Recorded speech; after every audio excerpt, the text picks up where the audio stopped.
enjoying God's great outdoors, and you really feel part of the universe. The point now is, why would I buy a ghost town? Well, in the first place, it's a beautiful location, a beautiful spot in every way, and having been a real estate investor all my life, the second I saw this and realized I could acquire it, it is the finest investment a man could ever make. So you encompass it all together, and you've got a lifetime opportunity of enjoyment of location, a wonderful place to live, and a fine investment for your money. How many other people live here? Right at the present moment, because of the various places we ran out, there are about 20 people. How did y'all's tour start? Oh, Steve started out with his buddy Mike Davidson, who wanted to be here but couldn't. That's right. We had one pickup truck and 2 boats, and we were looking around for a place to set up down here.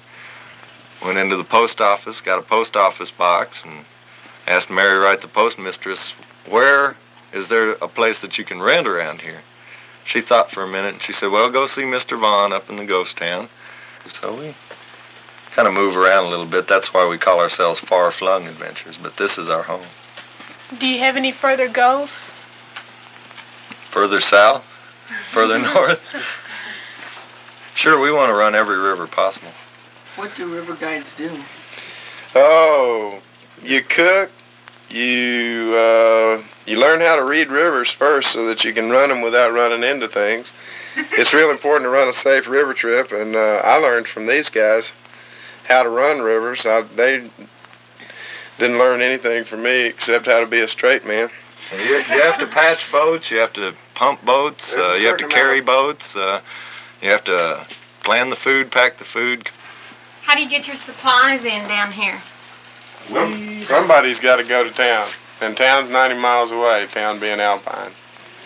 And even Alpine is not an ideal supply point. We have to buy a lot of food in bulk, either through the co-op in Alpine, which gets it from someplace else, or from another wholesaler that's someplace else, but it's 90 miles to the grocery store. How do y'all know how much supplies y'all need each time y'all make a trip up there? Practice makes perfect. After running river trips for a long time, you figure you've got a certain amount of gluttos. Those are people who glut themselves, and you got a certain amount of little kids who won't eat anything but candy bars and Coca-Colas. So between them, you find a happy medium, and you've got enough food for everybody. What do you do for medical help here at Terlingua? Terlingua. We're it, really. Well, the rescue squad, the South Brewster County Rescue Squad, is parked right down the way in Old Jake there, and there are 4 or 5 of these guys are emergency medical technicians.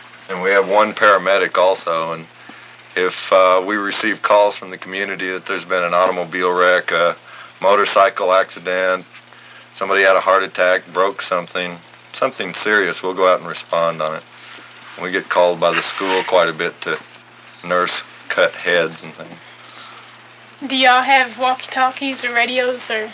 We have some CB radios, and we're working on a better communication system. All that radio stuff costs money, and we don't have a source of income. Really, it's just out of the members' pockets pretty much for bandages and the things we use. How far is it to the river from here? It's about 10 miles down the road that way. Not too far. It's a good central location between Lajitas, where we start a lot of the trips, and other places that are further downstream in the park. And let's see, what was the next question you're supposed to ask me? What is the next question? Oh, well, how come y'all live out here? Yeah, why here? That's the question, I guess. And, I mean, here instead of down by the river. We've got some good rationalizations we've worked out for this. One place, this place has already been impacted about as heavily as it's going to be. It's been stomped and graded and dug up and holes drilled in it and cooked off for about 10 years. There's not much more living here could do to this place, and there's a lot of wild country out there where if we built a house or pulled in a trailer home, we'd be making the country less wild and less of a desirable place.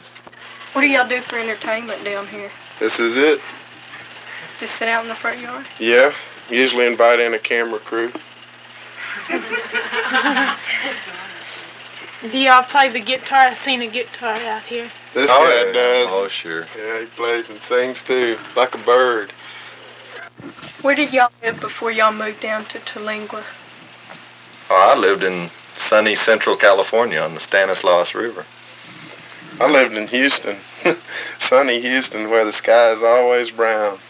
What was y'all's main purpose in coming down here to Terlingua?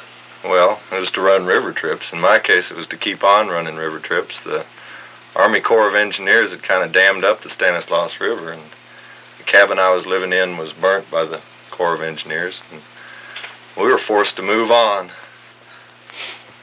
I just came out here from Houston because I'd been in Houston a long time,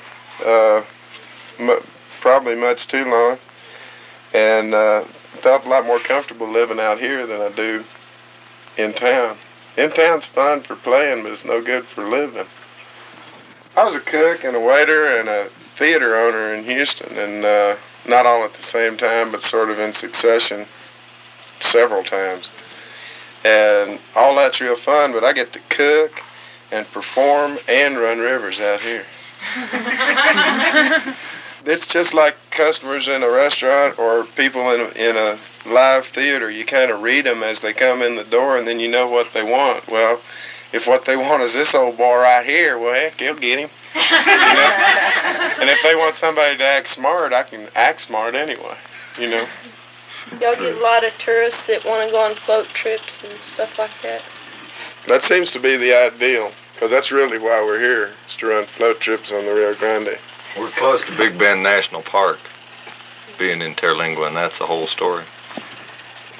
Do y'all mind the tourists? All that, don't you get some? Well, I say yes, sir, or no, sir, but if I don't want to do what they say, I don't mind them. All in all, I'd say we've had a pretty good bunch of people on they're good river folks. trips so far. About how many people do you take on a trip? Oh, we'll take 2 people down, or we'll take up to, 12 or 15 people. Usually not many more than that, unless it's a youth group or a church group or something like that. Do you ever get people from the big cities that don't really know anything about it and get You aggravated bet. at them? That's You why bet. we're here. But we don't get aggravated at them. I mean, our point is to let people in town get out and to help them do it in any way we can. And the way we can is on the river, and that's the way we like best, so that's the way we do it. Somebody a little earlier mentioned something about tourists in kind of a negative tone, and I wanted to point out that most everybody that leaves where they are and goes someplace else is going to be a tourist.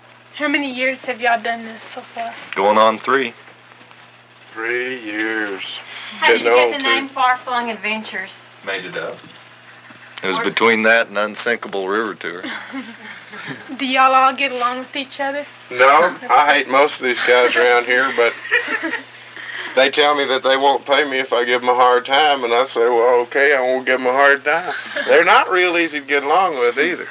Do y'all get lots of money giving tour guides and all that? You can't get rich being a river guide, but you can sure get free, and that's real important. This is one place that isn't developing or didn't seem to be developing as fast as the rest of the West. And that was a big part of it for me, was a chance to be where there's not a lot of pressure and bulldozers running and the landscape being altered radically from day to day. And it's a place to get out of all the hecticness of 20th century life. It's historic. There's still something remaining of the mining era here, and I think that something is another reason that we're here. It's something besides just the fact there's old buildings around. There's kind of a feeling of history here.